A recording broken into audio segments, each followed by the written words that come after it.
Did you know, on average, 70% of the Yeah, we already heard that fact in the first part. For the second part, let's dive straight into OBS. In the first part, I already showed you some general mic settings before you add it to OBS and how to reduce background noise. In the second part, we will dive much deeper into all the amazing filters that OBS has to offer for your webinars. Enjoy!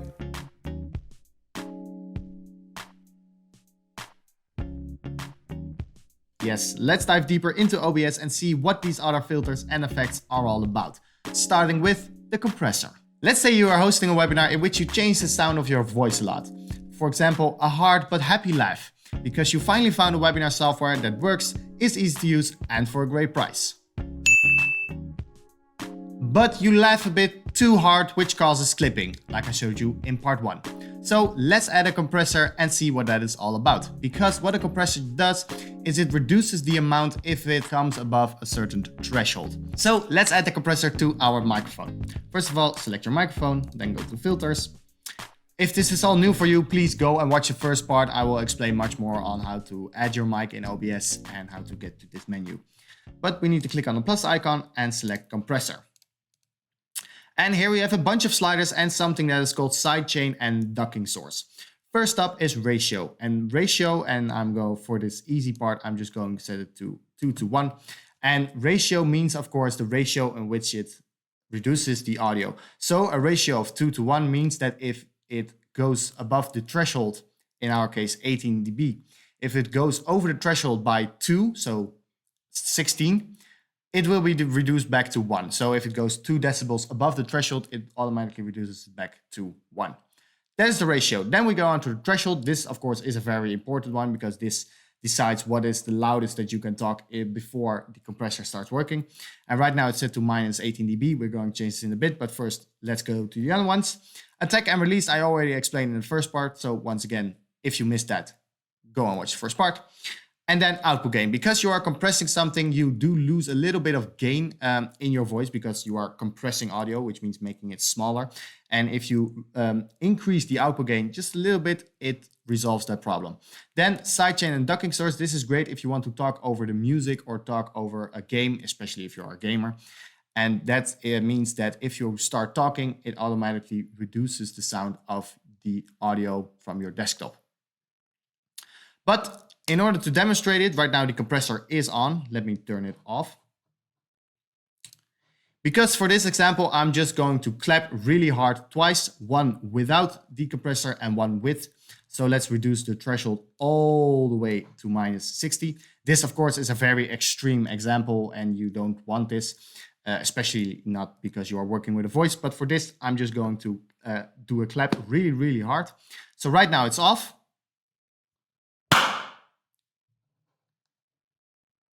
And now I'm going to turn on the compressor at threshold minus 60.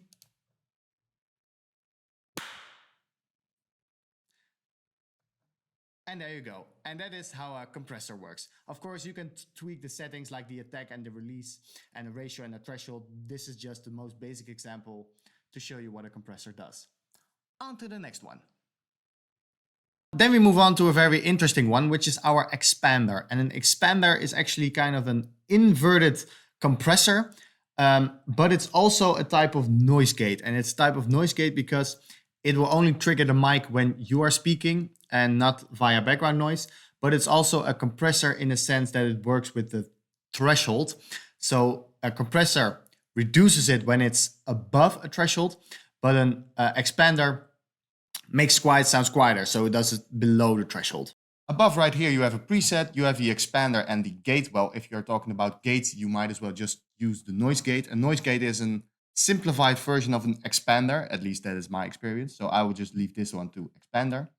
I will set the ratio 3:1. This is a big part of the expander in comparison to the noise gate, is that you can set a ratio. Then of course you have the threshold. For now, I'm just going to set this all the way down. Then you have an output gain, attack, and the release. And the best way to test your expander is to talk as quiet as you ever would in a webinar. So I'm going to start talking like this, and let me put on my headphones. So I really need to speak very, very low. And then I'm going to talk and change the output gain until it's at a good enough level for me. All right. So Yes, here. And if I speak normal again, my voice is of course normal, but just with the output gain slightly above. And now we are going to change the threshold, and we're going to change the threshold until my voice starts to get really, really low. By changing the threshold, you actually say that your voice isn't background noise, like with the noise gate. So let's move the threshold upwards. I think this is good. And now, if I start talking and clapping during the same time, and I still speak normal, but now I stop talking,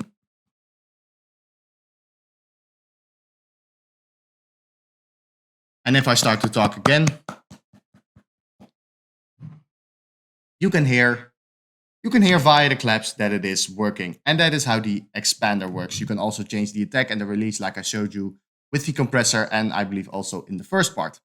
So that is our expander. Those were all the really, really big ones and the big filters and effects that I wanted to show you. So now we're just going to go through the other ones a little bit faster, because we do have some more effects, like for example, the limiter. A limiter is a pretty intense one as well, because it really, really is sort of like a death compressor. And that's because a compressor compresses it, but what a limiter does is it just removes all the audio from it. So if I add a limiter, the threshold is -60 dB, and of course you have a release here as well, because if it cuts off all the audio, you need to have a release.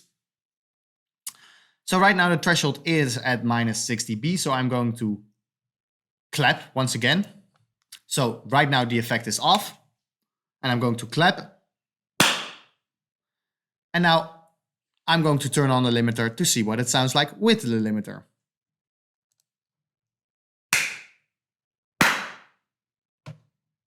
Let's tweak the settings.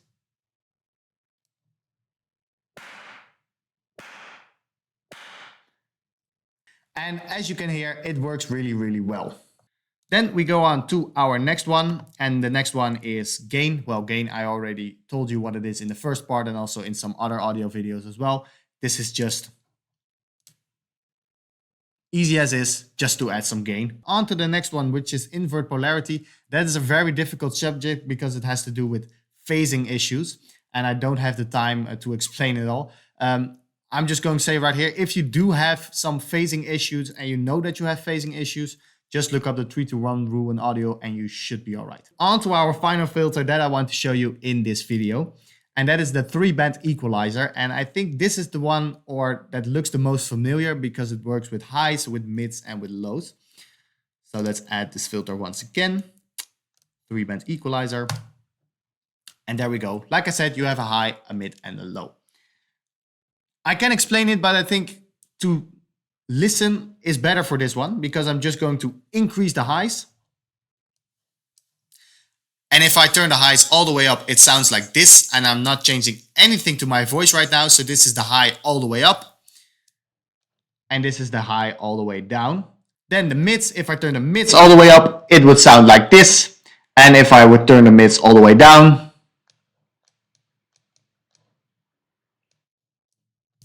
it would sound like this. And then of course the low, if I turn up the lows really, really loud, you get this kind of muffled underwater type sound. And if I turn the lows all the way down, you will hear this. A very, very crisp sound. But of course you don't want that, because I want my voice to sound as is for the most part. So I'm just going to turn this all the way back to 0 once again. So this is really like some music production type mixing almost. So those were all the effects that I wanted to show you and all the filters that I wanted to show you. So now I'm going to do a final optimization of this microphone, and then I'm going to pan it in the left ear and in the right ear, so you can hear the ones with effect, without the effect, in mono and in stereo. So let's do a quick time lapse for me to change the sound of this Blue Yeti mic. Let's go. Wait. Time lapse. We need to, of course, have a before and after, right? So I'm going to record one video and then I'm going to change it in OBS. And this is the sentence that I'm going to record. Hi, my name is Walter and I'm a broadcast operator here at WebinarGeek.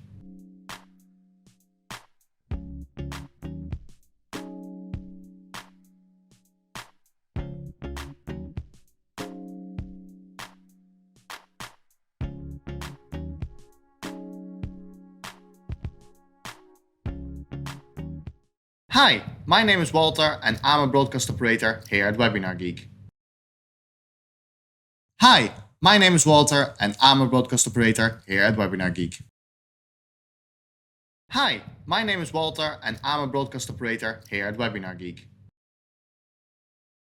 Hi, my name is Walter and I'm a broadcast operator here at WebinarGeek.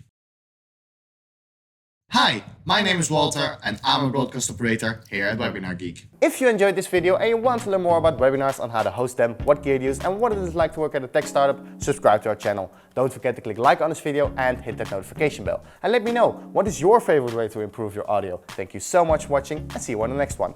Bye!